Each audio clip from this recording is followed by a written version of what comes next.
noite a todos. Nesta noite nós estaremos realizando a segunda palestra. E obrigado, sejam bem-vindos. Em comemoração ao seu segundo ano de existência, o SEAGE, Centro de Estudo de Astronomia de Jaú, projeto em parceria com a Secretaria Municipal de Educação de Jaú, e que desde a sua inauguração em 25 de junho de 2016, recebeu a visita de mais de 11 mil pessoas de diversas cidades do Brasil, está promovendo 2 palestras inéditas em nossa cidade.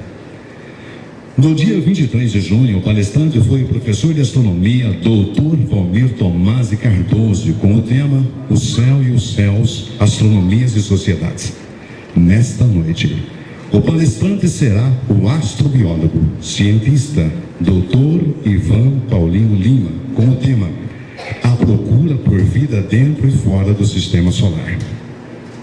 Dr. Ivan Paulino Lima é cientista do Blue Space Institute of Science no Centro Ames de Pesquisa da NASA, pesquisando os efeitos de raios cósmicos em sistemas biológicos. Ele é co-investigador principal no experimento biológico Power Cell na missão espacial EUCOPS da NASA, em parceria com a Agência Espacial Alemã, DLR.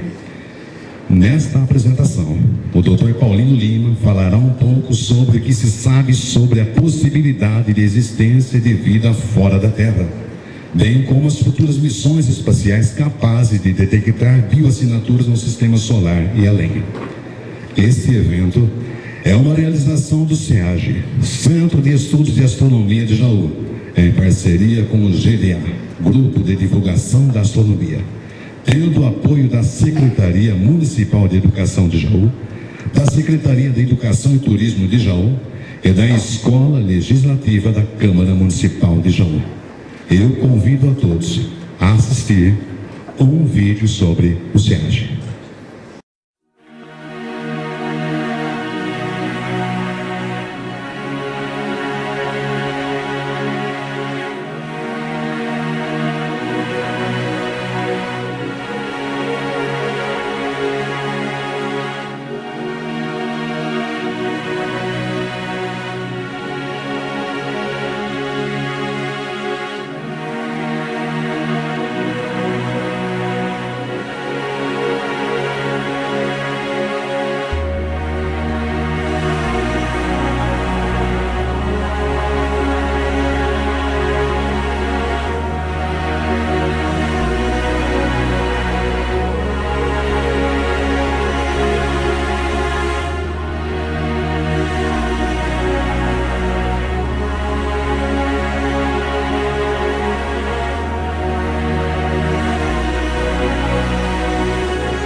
Eu quero convidar agora, para dar seguimento a esse trabalho, o coordenador do SEAGE, o professor de História, Geografia e astrônomo amador, Francisco Carlos da Silva Guilhem.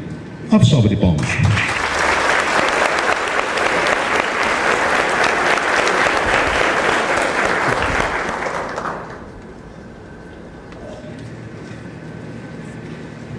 Boa noite. Agradeço a presença de todos aqui nessa noite muito especial para todos, né? Com certeza essa será uma noite inesquecível para todos nós que nos encantamos com as coisas do universo.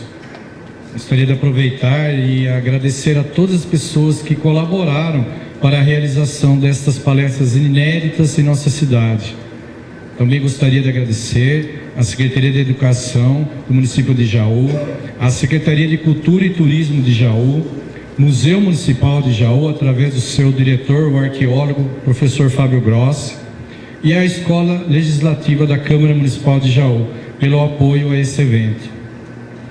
Não esquecendo o fundamental apoio dos patrocinadores: Casa do Parafuso Jaú, Ângela Silks e Impressão Digital, Evan Cris Confecções, Barbearia Bela Vista, Calhas Jaú, Dubai Esfirras, Freios e Companhia, Serginho Mudanças, Churrascaria Grill Sul, Inco Imóveis, Pizzaria Massarela, NIE Núcleo de Interação Educativa, Escritório Contábil Objetivo, Rei da Tela, Wellington Alarmes e Hotel Jardim. Esta palestra, assim como a do sábado anterior, realizada pelo professor de astronomia, Dr. Valmir Tomasi Cardoso, fazem parte da comemoração de 2 anos de existência do SEAGE, um projeto educacional inédito em Jaú e região, e que, graças a Deus, tem tido muito sucesso. Idealizado por mim há 30 anos atrás, ele só se tornou realidade em 2016, graças a muita perseverança e também pelo fundamental apoio da secretária de Educação Municipal de Jaú, a professora Daltira Maria de Castro Piragini Tumulo, do gerente do Núcleo de Projetos da Secretaria Municipal de Educação de Jaú, o professor José Antônio Cavalcante, e sobretudo do prefeito municipal de Jaú, o senhor Rafael Lunardelli Agostini, que acreditaram nesta ideia e tornaram possível a criação do SEAGE. É importante mencionar o fundamental apoio dos meus amigos do GDA, Grupo de Divulgação da Astronomia, que através de um belíssimo trabalho voluntariado nos ajudam no atendimento dos visitantes do SEAGE, toda quinta e sexta-feira no período noturno. Antes de apresentar o ilustre palestrante desta noite, eu gostaria de dizer que, após o término da palestra, nós iremos sortear 2 livros Fascínio do Universo e alguns adesivos da NASA. Por isso é importante guardar o papel com o número que vocês receberam na entrada. Bem, sobre o palestrante desta noite, o astrobiólogo Dr. Ivan Paulino Lima, eu gostaria de dizer que é um orgulho para nós aqui do interior de São Paulo saber que temos um brasileiro nascido em Marília, que desenvolve um trabalho de pesquisa científica de ponta em um instituto de ciências parceiro da NASA, nos Estados Unidos. Quem ia imaginar que a gente ia trazer um cientista da NASA para Jaú, né? Nós conseguimos, gente. Eu peço uma salva de palmas com vocês, o astrobiólogo Dr. Ivan Paulino Lima.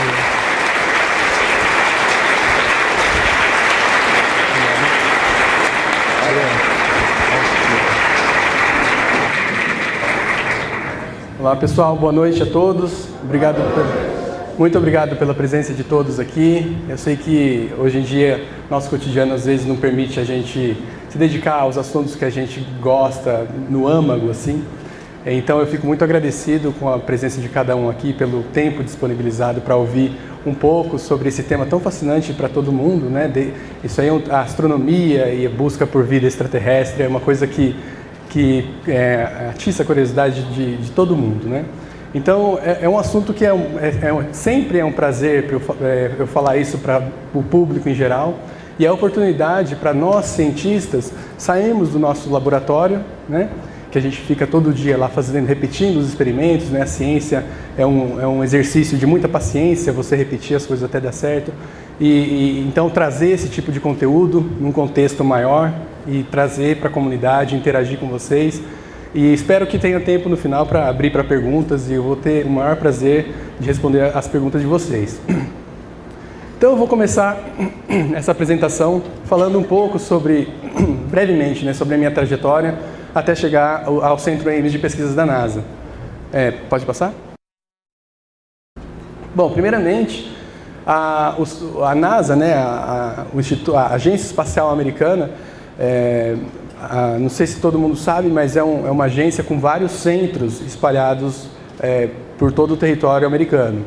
Então, os mais famosos são ali o Johnson Space Center, aqui no Texas, no estado americano do Texas, que é onde fica o centro de controle das missões tripuladas. Então, quando tem comunicação da NASA com os astronautas, tem toda uma plataforma aqui e os comandantes das missões ficam todos baseados ali.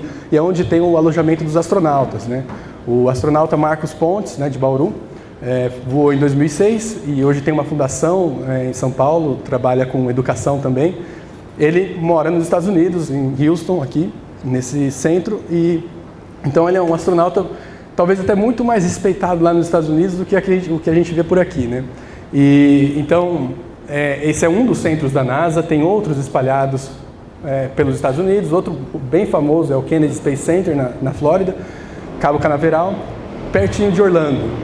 E aqui para visitação esse aqui é espetacular, né? Porque ele fica bem pertinho de Orlando, onde tem os centros, os parques turísticos, né?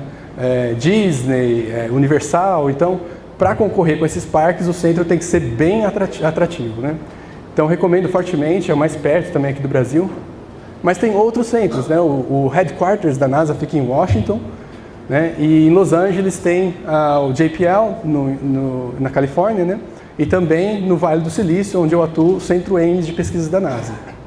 Então, cada um desses centros faz parceria com institutos de pesquisas para trazer pesquisadores estrangeiros para trabalhar ali, que é o meu caso, né? Quando fala cientista da NASA, na verdade eu não trabalho diretamente para a NASA, eu trabalho para um instituto de pesquisa que presta serviço para a NASA. Mas a gente trabalha dentro do campus, né, e interage com os cientistas e trabalha nos projetos da NASA.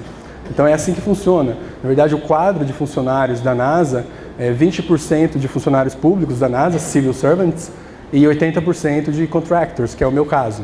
Então a gente contribui diretamente para as missões, para os projetos, para as expedições. E um ambiente de trabalho fascinante, né? Você poder interagir com astronautas, ouvir palestras, com personalidades, com pesquisadores de ponta que estão desbravando em áreas inteiras da ciência. Então é muito, muito interessante mesmo. Então esses são os diferentes centros da NASA, espalhados pelos Estados Unidos. Próximo.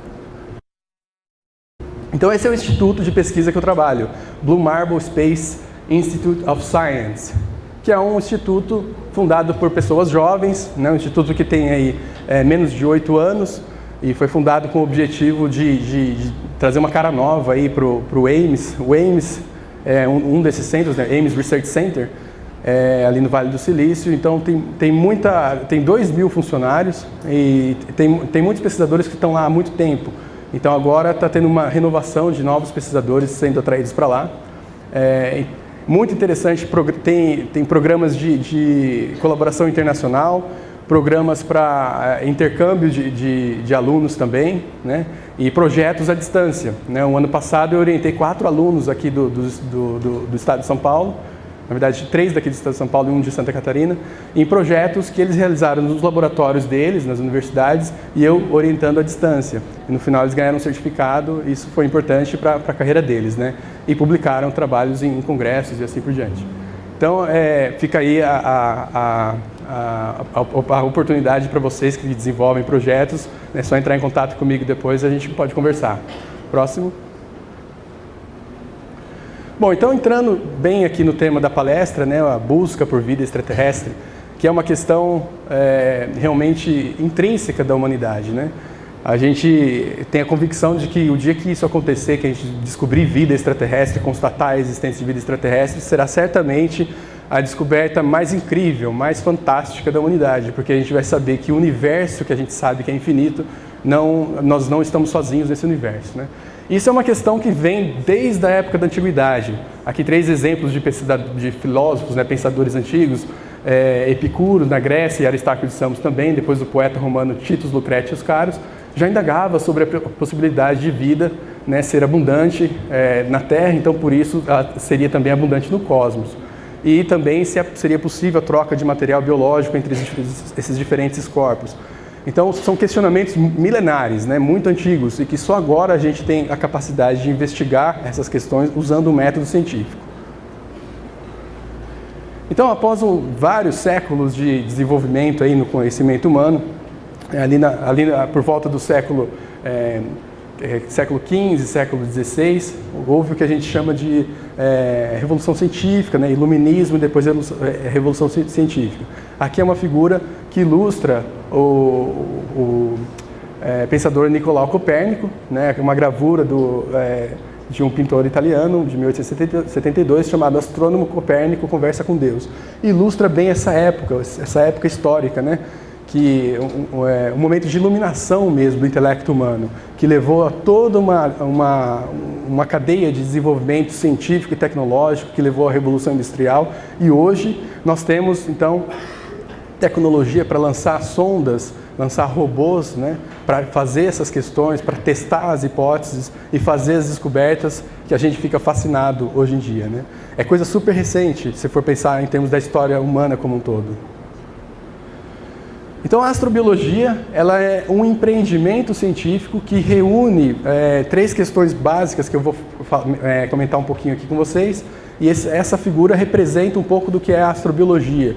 Seria um empreendimento científico multidisciplinar, com várias disciplinas científicas, que buscam, né, responder questões fundamentais aí da curiosidade humana. Então, questões relacionadas à origem do universo, a origem da vida, né, que é representada aqui na parte esquerda da figura.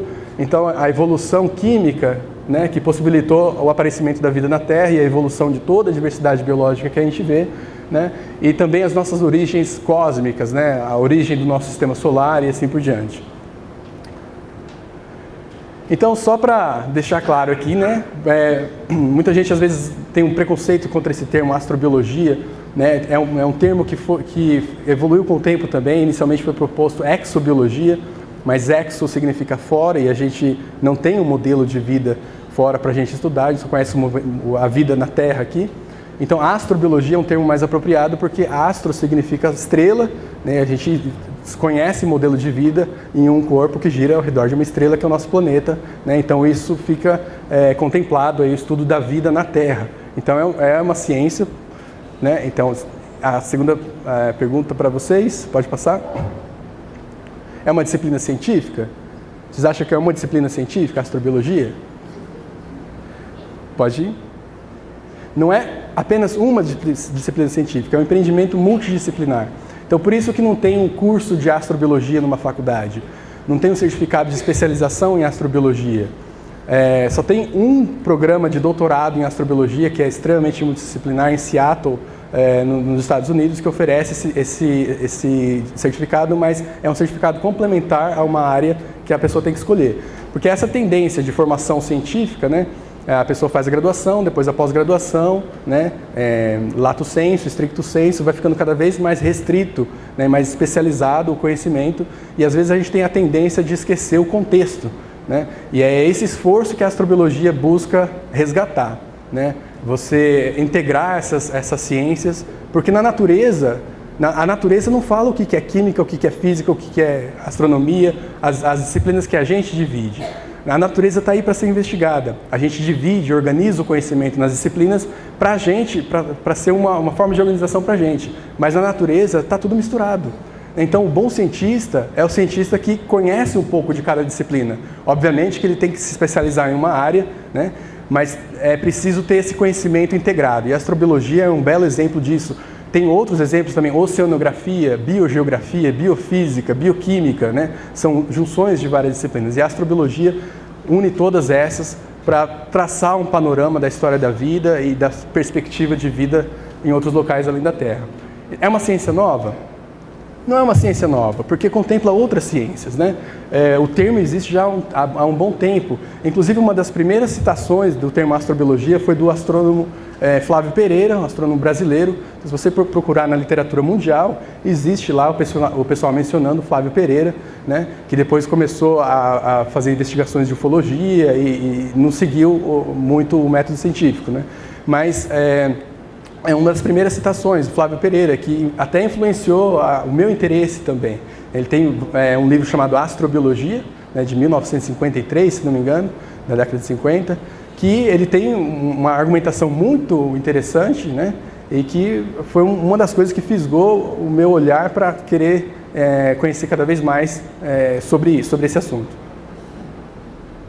Então, as 3 perguntas fundamentais da astrobiologia, pode passar mais 2, né? Seria de onde viemos, se estamos sós no universo e para onde vamos. Então, questões relacionadas à origem da vida, à vida extraterrestre e ao futuro da vida, né? Então, qual será o destino da nossa vida aqui, da civilização e das formas de vida que a gente conhece aqui na Terra.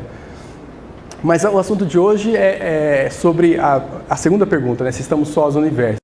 Eu vou aproveitar a oportunidade aqui e falar um pouquinho sobre o futuro da vida, né, e aproveitar a oportunidade para falar sobre esse concurso da NASA, que é um concurso anual, que existe desde 1994, né, um concurso que teve a primeira participação brasileira somente em 2011, mas não teve premiações, né, um concurso que é aberto para alunos de até 18 anos do mundo inteiro.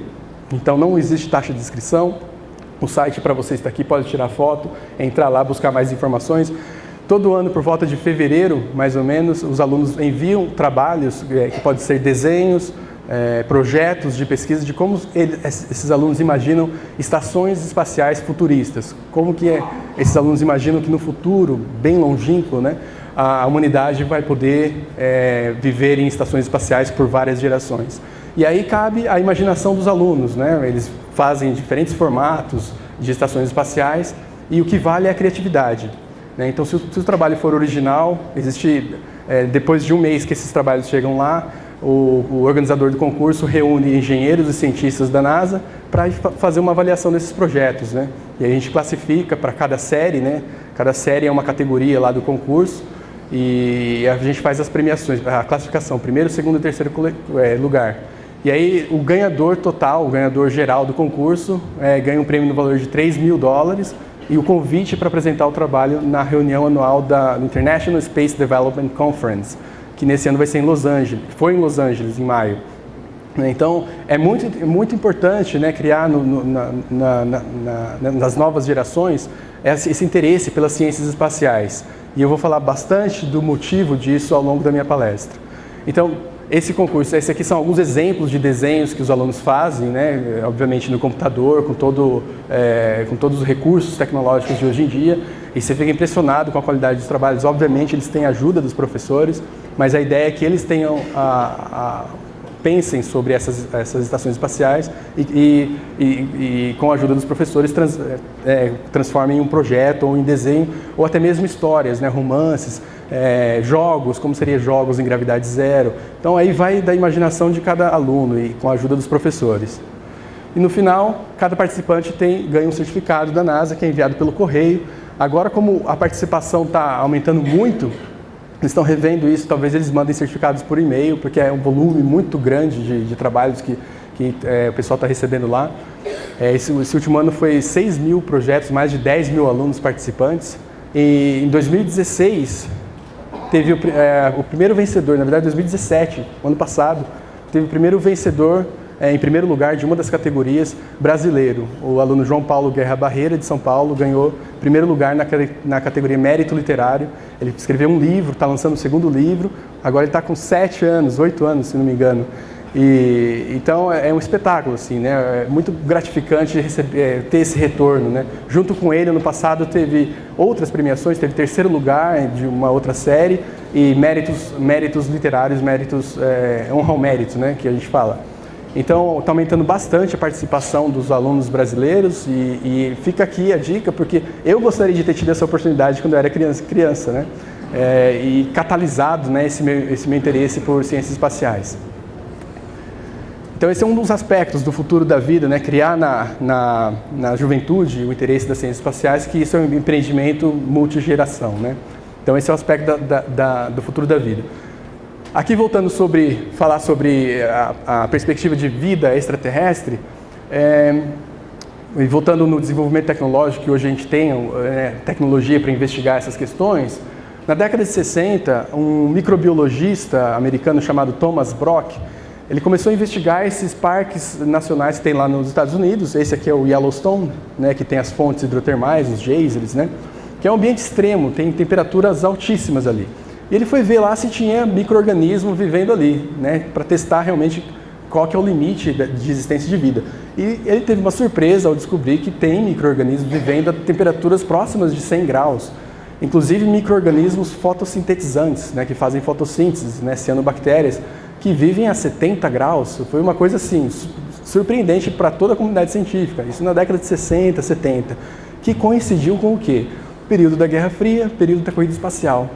Então todo esse conhecimento aparecendo junto, né, isso automaticamente levou a todas as pessoas pensarem, será que esses micro-organismos não poderiam sobreviver em outros lugares do Sistema Solar, além da Terra? Então foi uma pergunta automática, né?